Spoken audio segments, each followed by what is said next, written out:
Set.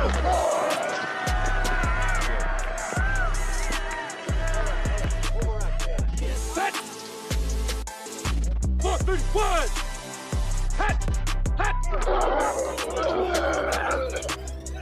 Hey, what's up, everybody? Welcome to the Sunday Morning Quarterback. It is great to see you. The summer is here.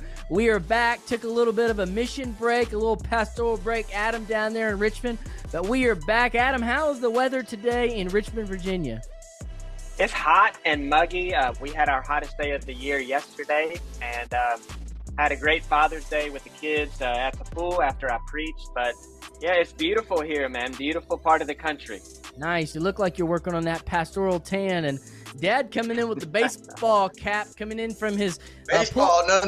Basketball. Come on, the star. Sorry. It's coming in from football. Don't get it. Yeah, don't get that. Coming it's in only one. And in from his pool house living room. Dad, how's things going in Nashville today?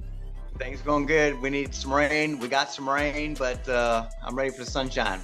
Yeah, ready for sunshine, man. Summer is in full effect. We took a few weeks off to go on vacation. Dad, we've been in Ecuador for 7 days, getting all the stomach sickness, but man, it was worth it. But you know what, man, I've missed this. It's been a good little break, but it's time to jump back in the saddle, boys. We've had a lot of sports going on. So let's start off the NBA Finals. We were traveling during all that, but we know we were watching it. So let's talk about NBA playoff reaction. Adam, we'll start with you. The Nuggets dominated. Joker dominated. He's ascending. What was your takeaways from all that? Yeah, as we were, texting back and forth, the only thing I kept thinking was this has been the weirdest playoffs in recent memory. And that's not only because of who won the championship, but just the way everything kind of worked out. You had injuries for contending teams. You had, guys that have run the league for 10 or 15 years, and Durant and LeBron and Curry with teams that you thought could win a championship but didn't.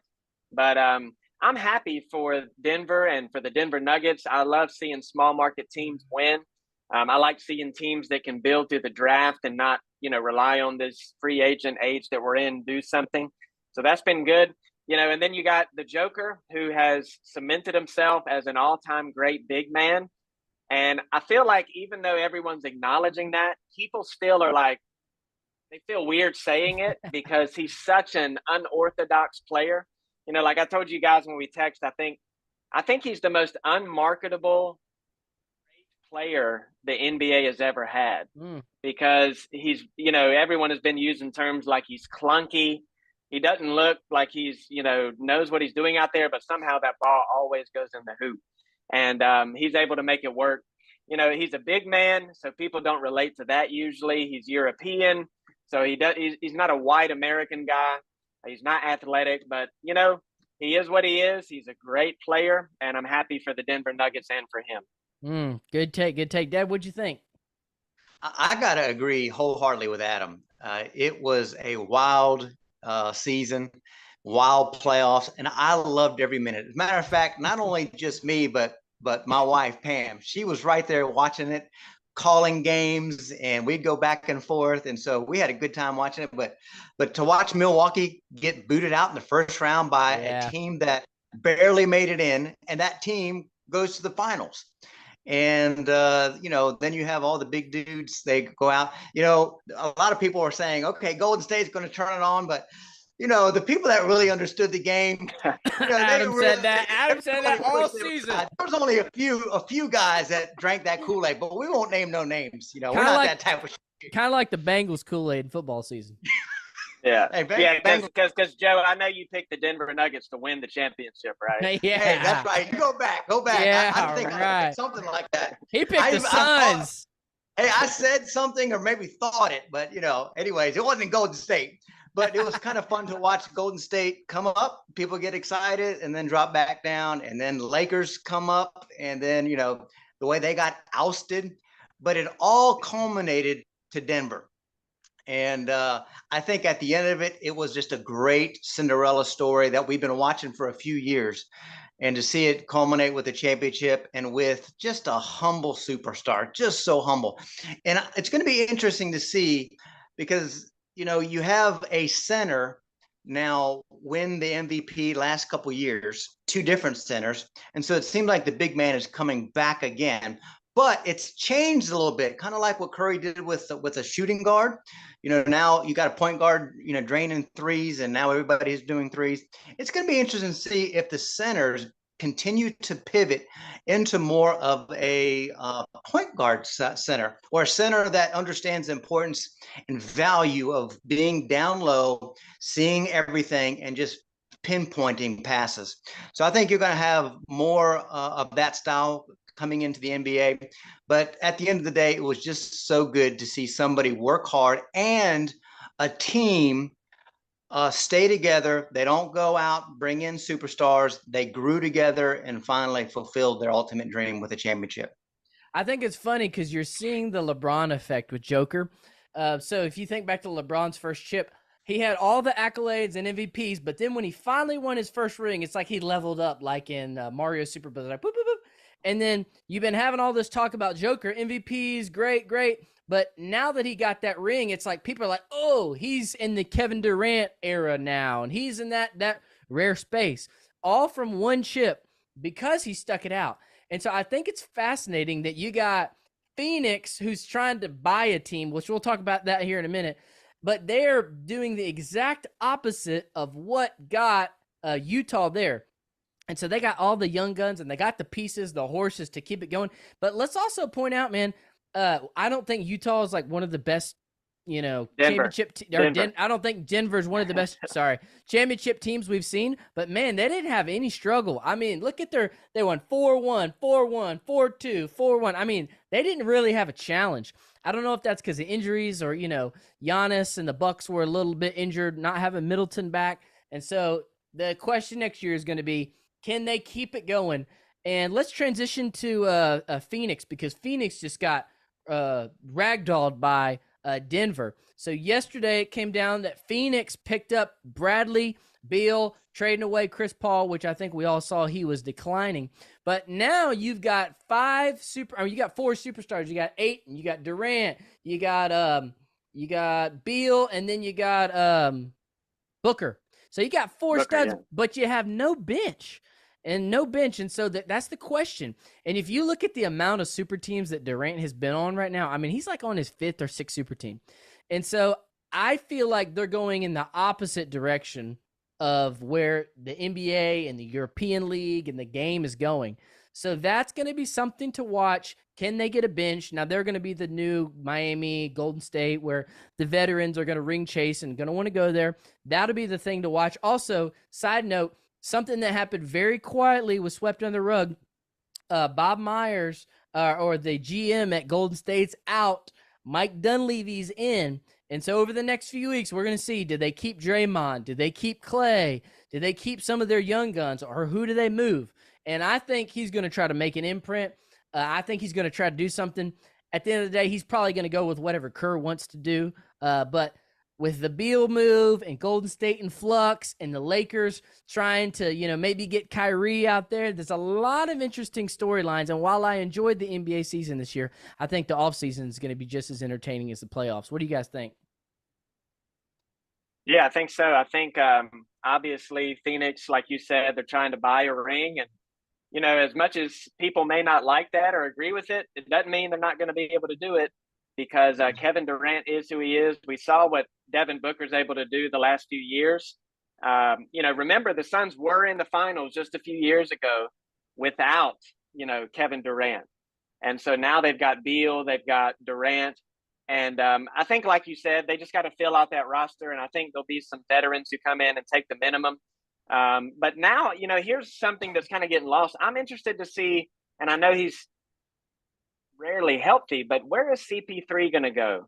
Because I think he's either going to end up for one of the LA teams, or he might go to Milwaukee. So that'll be interesting. That's what I would do. But yeah, I think he's just going to be the Homer LA. Clippers, they said they might try to approach him for a reunion there. I don't know if I see that working. Dad, what do you think? I think Kevin Durant is definitely after another ring. I think Booker took huge strides last year in the playoffs.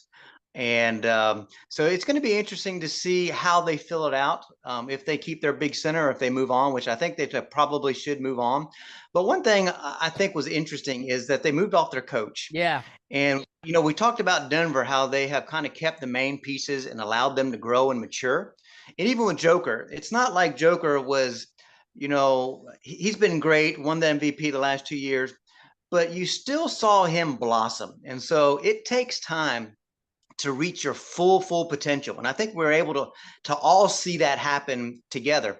And even with coaching. And so I think them losing Monty Williams is actually going to hurt a little bit, because I think there's got to be some continuity between your stars and your coach. And that was where, I think Monty really excelled. And so starting over with that coaching philosophy, I think it's going to be interesting. They do have, great superstars, so I think they can overcome that. But just to go out and purchase and bring everybody together, we've seen that happen the last few years, and it rarely works. So, but I think Durant really wants another one, and he wants to prove people, and Booker wants him to have it. And so I think they're going to really be hungry. I'll say this.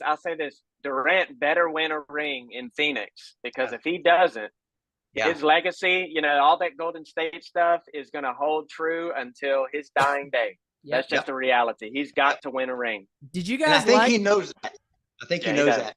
I don't feel like Vogel fits, though. I mean, in one hand, Vogel's a defensive guy, and that wasn't Durant's pick. Now, we know that he can manage a ship because he did it with the Lakers, but I almost feel like they're going to do whatever they want on offense, and then he's going to try to motivate them on defense. But, Adam, you're talking about they went to a finals a few years ago. That whole team's gone. I mean, if you look at the whole bench and the whole nucleus, and it's all gone. I mean, they don't have a lot of that identity. And it's weird. It's like the teams, look at Brooklyn a few years ago. They had all this good stuff, culture, all of that. And then you trade it for superstars, and you regress, because that continuity, the same thing that Denver has, you trade it for a superstar. And it's just, I don't know. That coaching hire has the owner all over it, because that was not Booker and Durant's first choice, with no offense to Frank Vogel. But the one thing somebody did point out is they said Frank Vogel did a good job of getting the most out of Roy Hibbert during that Indiana era. So can he do the same thing with DeAndre Ayton?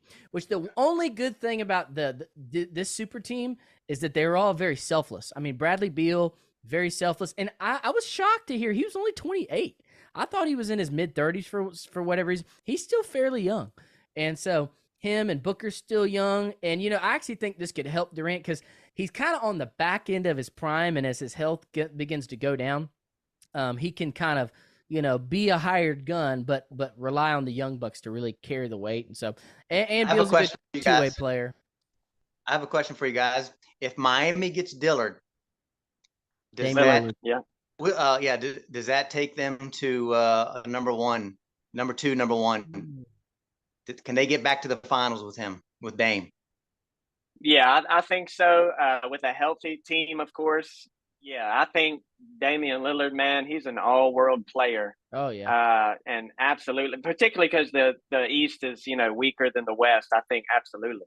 If I was LA though, I'd send Anthony Davis on his way and try to pair him up with LeBron, because you already know that's not going to work. That's what I do. I could see he's from Washington. I could see him wanting to stay out west, but who knows if he'll wave that flag. Chauncey Billups is there trying to create culture, and who knows? That'll be interesting. But Pat Riley's going to do something. As much as we all love the playoff Jimmy, he showed that he's not quite good enough to be the number one to get you to a championship. He just doesn't have enough, and they need to move off Tyler Hero too. And they were an overachiever too, kind of like that year they made it in the bubble. I don't know. Next year I wouldn't be shocked if halfway through the season they're in like 9th place. And then this is what they do. It's what they do. But hey, let's shift gears. Go. Let me just say this. Yeah. You heard it here first. Watch out for Dame going to Milwaukee. Ooh, that would be I'd love sick. that. That'd be sick. Well, they tried to get Beal and they couldn't do it. And so if they can pair him up with a Greek freak, watch out. Well, they'll send Middleton and they got a few good pieces. So, they said they're trying to move on from him. But Adam, we got a lot of Bravo fans out there. Why don't you give us a Braves update? And then Dad, you give us a MLB update. What are you seeing? What are you watching as we're in full on baseball season now? Yeah, so this is one of my favorite times of year. You get to go to the beach. You get to sit out in the sun, go enjoy the water. And the middle of June is when the Atlanta Braves are just on a roll, and they have been on a roll once again. The reason I say that, I feel like it's a flashback from the past 4 years. The Braves have, I think, the second best record in all of baseball, and they're doing that without our ace pitcher, Max Fried. Our hitters are hitting. I think we're also doing better because we have Ronald Acuna Jr., we have Ozzie Albies, and a few other speedsters. And because they widen the bases, they're stealing bases left and right. And we're just a volume hitting team. We get a lot of hits. We don't have one or two guys that can hit. Got a lot of hitters on the team. So we're putting up a lot of runs. And I'm excited, man. It's good. It's good to be a Braves fan during this era. Nice. Dad, what are you seeing in the rest of the major leagues? Well, it's interesting because some of the big guns are faltering right now. You have the Yankees faltering, Dodgers. Dodgers are always, right up there, but they've kind of lost some steam this year. I think, like I said a couple months ago, I think they may be getting, a great batter and a great hitter from Cali here at some point. But you have teams like Baltimore playing really good right now, which I'm excited to see. But I want to shift to, well, one other team to kind of keep a watch out is the Diamondbacks. The Diamondbacks, they win kind of like the Florida teams. They'll win and then they're gone for 10 years. Then all of a sudden they show back up again. So it's going to be interesting to see if the power teams can right the ship. Teams like Houston. Houston's in number 3. They started off gangbusters and they're down to number 3 in their division. They got a lot of people hurt, but I think that they'll rise back. Houston's always there. But will one of these teams, Cincinnati or Diamondbacks, or even somebody like Baltimore, catch the wave and just keep it going? Because a lot of times these small market teams will catch a wave and they'll fizzle out. But will one just catch that wave and keep it going? But also, it's been interesting to hear so much about the Oakland A's leaving. I mean, it's all over the news. But when you look at the Oakland A's, they've been bottom dwellers for I don't know how long. So my question is, if they go to Las Vegas, are they going to try to do a shift and move away from the money ball concept into, hey, we're in Vegas now, let's produce a winner and go ahead and spend some money? So it's going to be interesting to see. I know that's a little ways away, but there's so much talk about what's going on with Oakland and Las Vegas. And Las Vegas is such that it's city. It'll be fun to see if they can shift things and bring a winner to Vegas in the next couple of years. That's interesting too, because the Valley, Phoenix is pretty hot. Literally hot. But that's a growing space, and so it's interesting that Phoenix is willing to lose a team over that. But definitely something to keep an eye on. Oakland. I'm sorry. Yeah. Talking about the Athletics. Yeah. So definitely something to be watching. We'll keep up with our baseball updates. Now, one of the good things about off season is it gives time to reflect on nostalgia. And being the Sunday morning quarterback, we always can talk about football. And so I wanted to do this question. We've done it in NBA and we've done a few other ones, but we haven't ever done one on quarterbacks. So, Dad, I'm going to start with you. Now, at first on its face, this was like, oh, this is easy. But then when you start thinking about old age versus new age, I saw Dan Orlovsky sharing his thoughts on this, and some of the people about fell off the table when he gave his thoughts. Which shout out Dan Orlovsky. We're going to get him on here one day because he's a strong Christian and a good football pundit. But anyway, Dad, here's the question. Who is your all-time quarterbacks on Mount Rushmore? Top 4. Go. I was kind of like you guys, kind of thinking through all this, and I decided not to overthink it. And so at the end of the day, you got Tom Brady, you got Manning. They've got to be on every Mount Rushmore.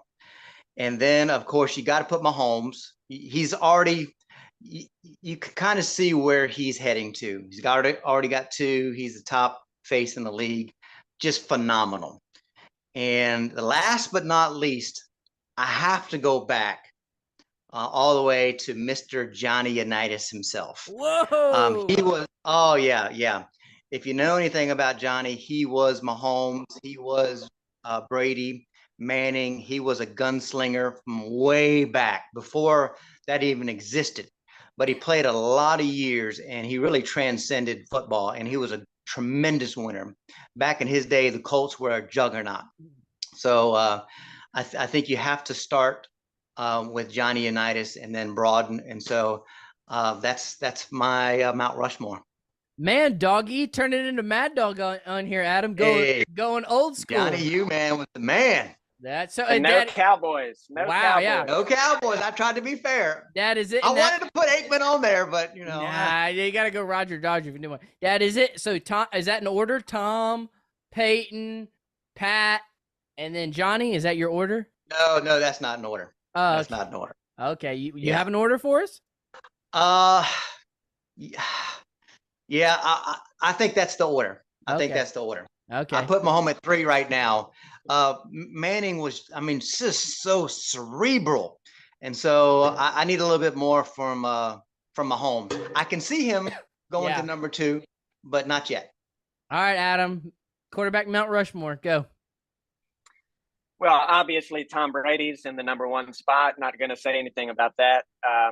In my number 2 spot, going back to what Joe just said, I have got Mahomes. And the reason that I've got Mahomes there is he's already won 2 rings. He's probably maybe halfway through his career, and shows all signs of winning at least another, if not several more rings.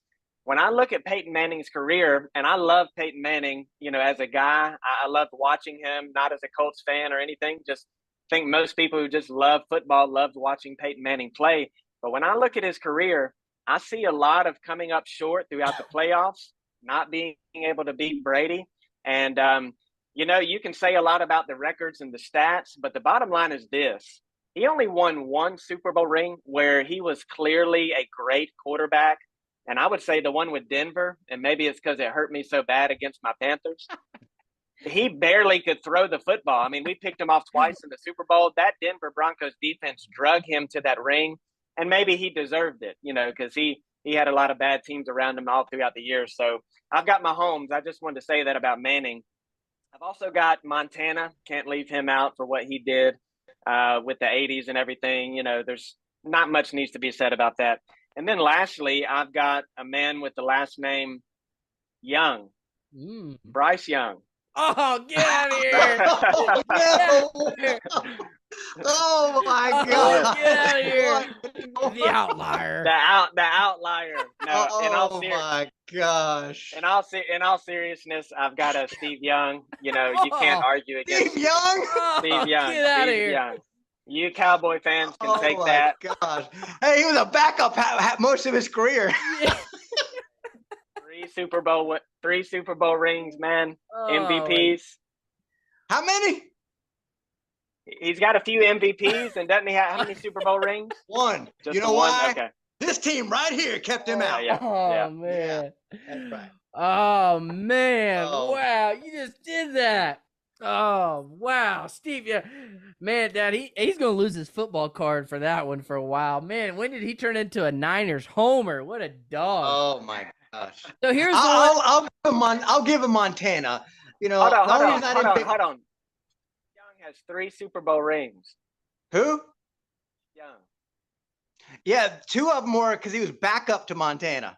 He only won 1, San Diego. See, this is before I was. This was before I was. This is when he was a wee little lad. Yeah, I tried to throw 1 or 2 old guys in there, but he's not old. I watched that. United is old. Hey, Joe, you're old. Oh man, come on. If you're older than me, you're old. So mine was like you guys, TB12 number 1. Probably Mahomes too, just because he's eclipsing so quick, and we'll talk about him and Tom Brady. You got to put the one I was stuck on is, do you go Elway or do you go Montana? And Montana's got the rings, and he's like the original GOAT, so I would lean Montana. But here's my question: let's talk about this for a second. Is LeBron to Jordan currently what we're seeing with Mahomes to Brady? Does LeBron have a better shot, even though he's on the back end, of catching Jordan, or does Mahomes have a better shot on the prime of catching Brady. What does he got to do to get there? Is it going to be because he's racking up the MVPs and he's racking up the yards. Is it the long game? Is it the chips that he's got to at least get in the vicinity of? Dad, what's he got to do to get to Tom? I think he needs at least 2 more. At least. If he can get to 5, if he can get to 5 with all that he's able to do, I think he can be – I think he can get to a point where it's like Michael and LeBron. It's going to be hard to pass him because Brady's played so long and does have so many championships. It's going to be hard. But I think he can at least get to the point where he's like the Michael and LeBron. I don't know if he can pass him. A lot of good things has got to happen for you to win a championship. And so, to project, that's difficult. But can he catch him right now? Yeah, because he's still young. Especially if he plays another 13 years. Yeah. I think if he plays even just another 10 years at near the level he's been playing at, he can pass Brady. And here's the thing. It's like, there isn't a hard set of rules that says clearly Brady is better or Mahomes is better. It's just public opinion in large part. But I think Mahomes can reach that. And here's the main reason why. Everybody loves Michael Jordan. Mm-hmm. Maybe Pistons fans, that's the only group of people that would say, I don't like Michael Jordan. Whereas a lot of people don't like LeBron James. And a lot of people don't like Tom Brady, and there's different reasons why that is. But I think Mahomes is a far more likable guy, and he plays in the middle of the country for a team that, they're not in the Northeast where there's all these kind of divisional rivalries that are hot. I think Mahomes could do that in the public opinion, at least. If he can get in that 4 to 5 ring vicinity, his talent, everybody's going to be like, Mahomes is clearly more talented, and he's an all-world talent. Probably going to, what do they say, John Elway or Dan Marino, the best thrower of the ball. He's going to be in that conversation. So if he can get in that, 4 to 5 ring era, then they might do what Michael did to Russell. Even though Russell's got the rings, well, Michael's peak was higher than Brady's. And so that one will be a fun one. But the fact that Tom beat Pat in a Super Bowl, and we've got that footage, is always going to be there. Even though he didn't have a line, and even though it was the defense of the Bucs, that is a chink in the armor. And I remember Tony Romo saying, I don't know if he can ever surpass him if he loses to him in Super Bowl. So that will definitely be something. I think a difference could be with Brady. He played 20 years, so he's got 7 rings, but all of them were fairly spread out. I think if Mahomes, like if he were to win next year or maybe a couple times in the next handful of years and just say, hey, he dominated that 5 years in the NFL, we've never seen that before, that could pedestal him up. Yeah. Let me throw one thing that could hurt him is I think that, we're in that golden age of quarterbacks once again, as it was in the 80s. Well, with Tom, there was him and there was Peyton. And, he also had his coach. And so I think Peyton was always hit hard because of that defense. And so I think you got some great quarterbacks that are really coming of age, at least in the AFC, other than Dak in the NFC. But I think moving forward, I think it's going to be a race to see who can get to those championships because you got some good quarterback play. So that will be interesting to see if he can be as steady to those championship games and even the Super Bowl with these good quarterbacks really coming of age as well. Nothing like some good nostalgic football talk. Hey, let's shift gears to ministry and leadership and things we're really passionate about. And so, guys, this next topic started out with just something I've kind of been thinking over in a conversation that I had with just some friends. And we were talking about how a lot of times in ministry and in leadership, everybody wants the perfect leader. And if you deduce it down, there's 3 categories or 3 buckets, we can call them, at least in the ministry lane, that are very apparent and you have to have in order to typically be successful. And the buckets I'm going to talk about, most people typically don't have all 3 of the buckets filled. And so here's the first bucket. The first bucket is the character /integrity /ministry bucket. And what I mean by that is when you have this bucket checked, means you are a great person. You have a true heart for the Lord. And as much as we don't like to think it, there are people out there that are very talented and very skilled. And just to be honest with you, they don't always check the integrity box. And so the first one you have to start with is character, integrity. And when we say ministry touch, do they have a good feel for ministry? Do they have a good ministry philosophy that's kind of birthed in their heart? And so that's the first bucket. And I think we'd all say that that's the most important. Then the second bucket that people rush to the most is talent or charisma. Maybe in ministry, you'll see a lot of people that are really good preachers or good ministry builders, are good at relationships, or good at the stuff that's giftedness or just raw talent. And then the third bucket is the administration bucket, or the organization or structure, or somebody that's good with laying things out or building the system. And the reason why I want to talk about these three buckets is because I think there's a lot of parallels to what we do and then leadership in the public sector. Most of the time, what's going to happen is you are not going to find somebody that checks all three buckets. You're either going to have a person that has great character and integrity, but maybe they're a little less skilled or less talented, but they're pretty structured and they can hold their own. Or sometimes you will have people that are steady eddies and they're structured and they're always going to be there on time and they have great heart and a great character, but maybe the talent isn't there. Or sometimes in churches, people are wooed by the talent and they're wooed by the high capacity leadership and the structure, but the character and integrity isn't there.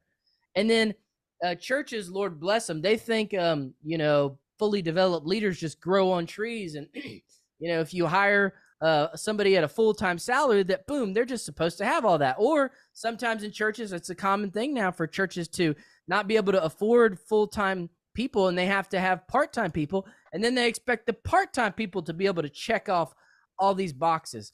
And so I wanted to have a conversation about how we as pastors and leaders can be well-rounded, but also as church leaders, how we should approach this. And before I hand it off to you guys, I heard one pastor say this. He said his three buckets that he was constantly thinking of as a senior pastor was one, bucket number one, a husband and a dad. And he's two, a preacher, a preaching bucket, and three, leadership bucket. And his words were, I don't feel like in my ministry I learned how to do all three well. I could either be an A+ dad and an A+ preacher and a B+ leader, or the times in my life where I was an A+ preacher and an A+ leader, I was a B+ dad, or vice versa. And so I don't know. This is something that we're seeing a lot in churches and seeing a lot in personal leadership. So, Dad, I'll start with you. What are your thoughts on this from a church perspective and from a personal leadership perspective on how we can become more well-rounded? Well, I think we all would value the character first. One of the things that I try to do constantly is to truly be self-aware. So many times we just go right into ministry and we just do, and that can be a trap for ministers where we just roll up our sleeves and get going. And you've heard me say this before, and it's something that I say often because it's always at the forefront of my mind, is to make sure that ministry does not become an idol.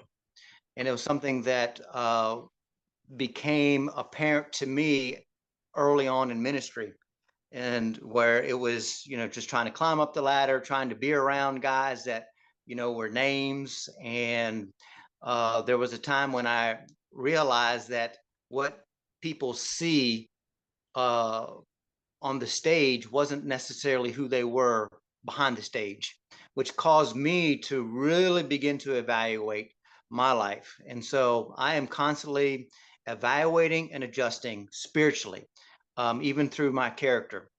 So, and at the same time, to make sure that ministry is not an idol, because I will focus where I'm at when I'm evaluating myself spiritually on the things that I'm doing.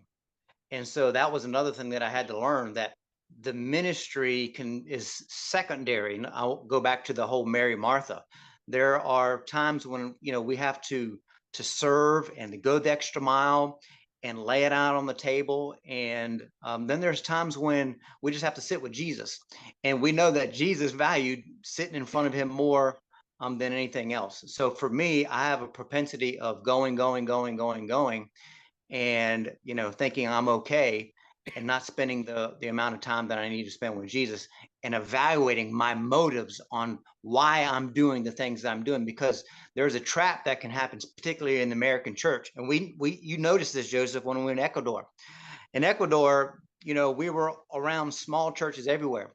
And the last thing that they're thinking about is growing these mega churches. They just don't think that way because they don't have the resources, they don't have the talent, they don't have you know, talent, you know, book wise on what we can do to grow something like that, or even the desire. Their true desire is to grow and mature people in Christ and to share the greatest news one can ever know is Jesus.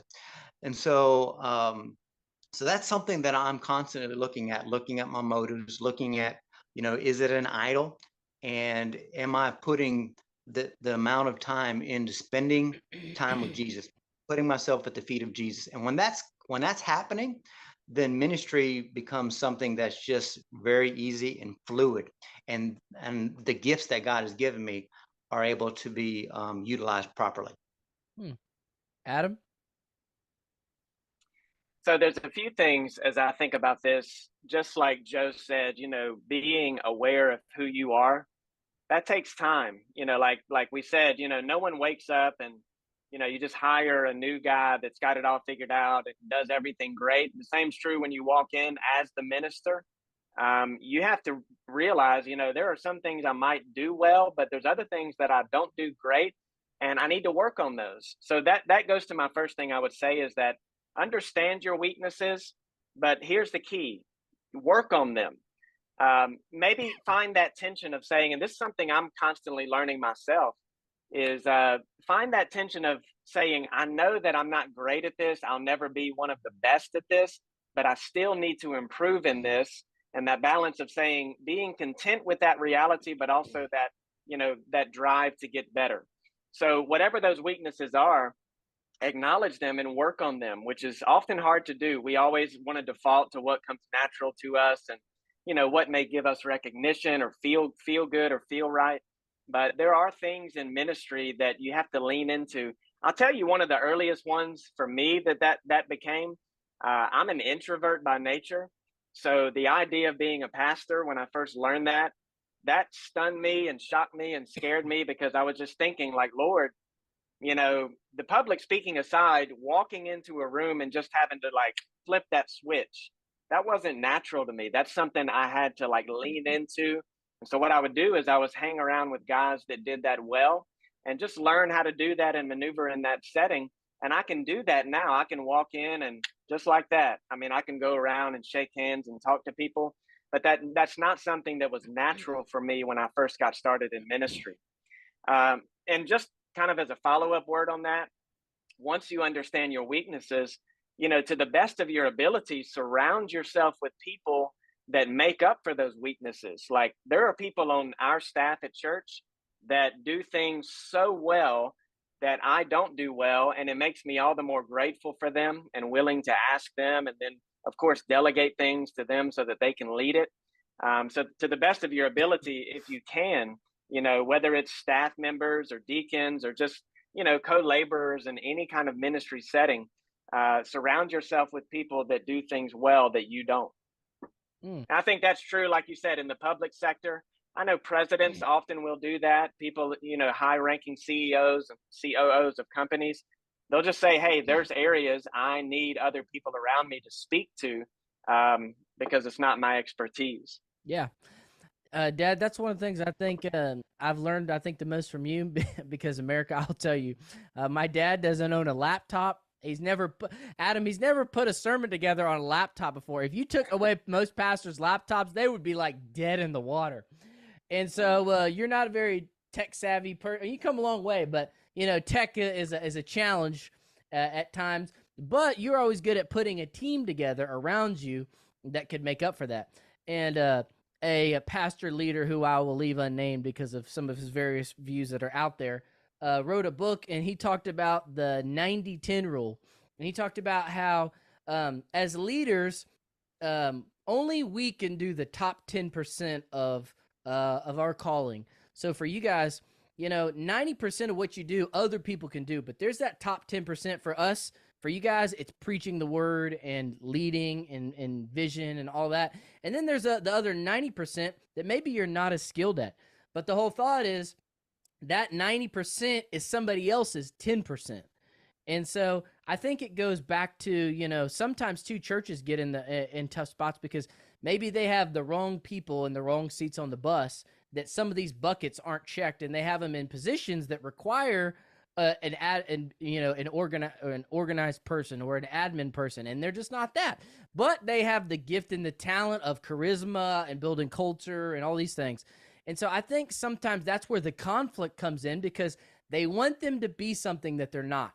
So yes, you need to, work on your weaknesses and balance yourself out. But for the typical church person out there that's on a committee to find a youth pastor, like, Adam, your church just got a new youth pastor, or a worship pastor, or a senior pastor, they have these expectations that there's this perfect person out there.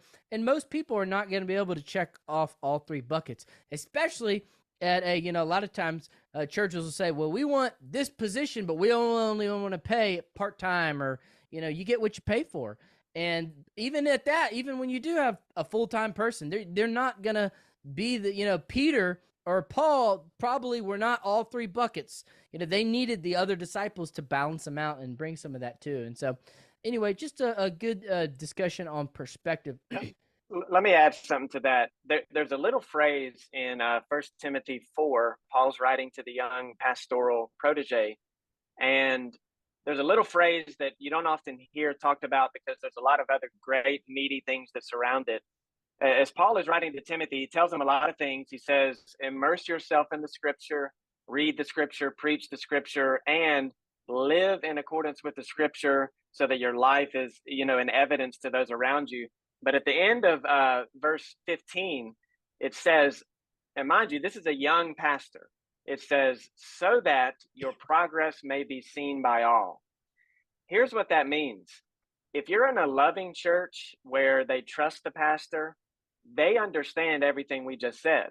Like when our church brought in me, I was 32 years old, and there's people, if you're a young guy going into ministry, you're going to soon be pastoring people who are twice your age, sometimes as much as 3 times your age.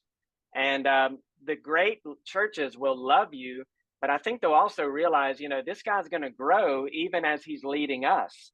And if you're in a church like that, that's God's blessings in your life. And I'm in a church like that, and I'm thankful for it. That's good. Dad, any final thoughts on this topic? Yeah, just do most what you do best. And like Adam says, try to get better, but also know that you have some weaknesses. And I will say, for the young pastor out there, fight against the insecurities where we judge ourselves against other people.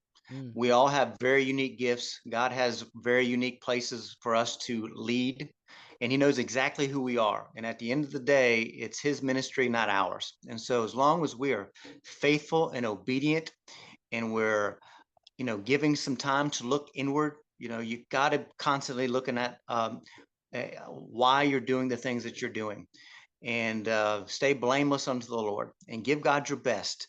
And then what Charles Stanley used to say, leave the results up to him. And then I think people can have good, nice, long tenures at churches, giving all that you can unto the Lord, but knowing that it's his power, not our power. Good. Well, hey, it's fun time to be in church. We got VBS coming up. That's the season. We got summer activities. We got summer baseball. So we will be back in 2 weeks, fellas. Good catching up. Everybody have a great day.